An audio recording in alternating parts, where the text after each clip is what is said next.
Hi everyone, my name is Tiara and I'd like to share with you what I found out about holistic health in Hawaii. One report by Geist Martin and colleagues in 2009 looked at Hawaiian ways of taking care of health, and they interviewed 20 participants, and from that they derived four main themes when approaching health in Hawaii. So the first theme is that the healer and the person being healed are partners, and so no one is greater than the other, and this is also the same in motivational interviewing and other therapeutic approaches in the West. The second theme is communication is important in Hawaiian healing. And one example of this, these pictures are of Uncle Wade Lee, who is a leader in the Hawaiian community.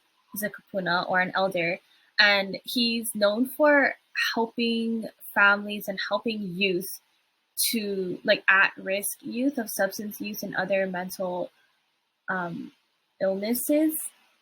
He helps them by bringing them back to their Hawaiian roots and looking at what are the root causes of it. So he does this in like the micro settings level, where if you have like issues with your family or issues going on inside, you need to work with that first.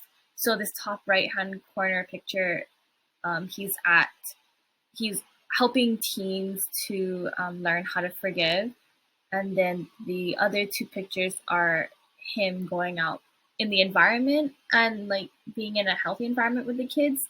But then he uses that time to have deeper talks with them and see what's going on in their lives and see if there's anyone that they can forgive. And I kind of give it away, but the third point that Geist and Martin found is that forgiveness is key, and it's also up to the person to take responsibility to heal. And the fourth one is that balance. You have to balance the like and the unlike in life. And I worked on a project before in Department of Psychiatry at UH's med school, looking at Hawaii youth who like fell through the cracks of different systems such as foster care, juvenile justice, or houselessness, and how that falling through the cracks in that system related to their substance use.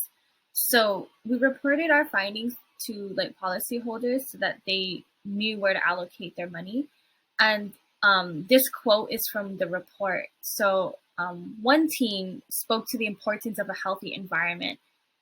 And even if the environment's purpose is not directly related to keeping a kid away from substance use, they said it's like a healthy environment is still important in relation to substance use. So this one youth said, and especially in rural community, when I went to this after school program, like for me, I was not home. So I didn't have to see a lot of the stuff that happened at home or see my parents using substances or see my sister self medicate. Like I was taken away from that because I was at school or I was at my after school program. So I think just having other things for youth to do is helpful, even if they're not necessarily supposed to help youth stop using substances. This was a youth with foster care experience.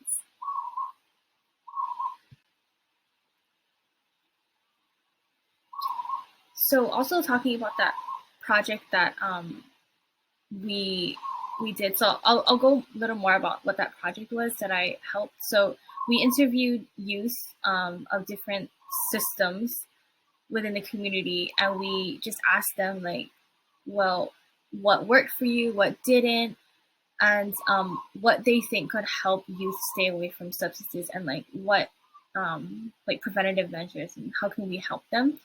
So the findings of this project, I think, also supports Geist Martin's 2009's findings, because we asked the youth, like, if you had $1 million to help kids who suffer with substance use, what would you do? And most of them talked about holistic approaches, such as talking with a mentor who has overcome what you went through, being in a healthy environment with people who make healthy choices, being in nature, such as a lo'i, which is a taro patch, with peers and mentors, and talking with family members if they're supportive. And then they also talked about like how they have issues at home and how they wish they could, they hold a lot of angst, and if they could learn to let go and learn how to forgive, that would help them.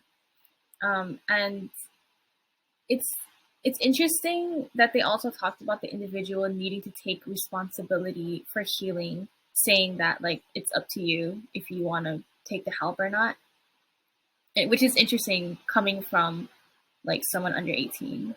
It's pretty profound, I think. And so, speaking to that last point, one youth with experience in the Hawaii juvenile justice system said they just keep they just keep on drug testing me, and when I piss dirty, they send me to all kinds of rehabs and programs and drug counseling. It just doesn't work because they force you to do it. And that's why when I wanted to come to the program I'm enrolled in now, then it would help because I wanted to do it and they didn't force me to do it. So thank you all for listening, and these are my resources. Hope you enjoyed and have a nice, safe week.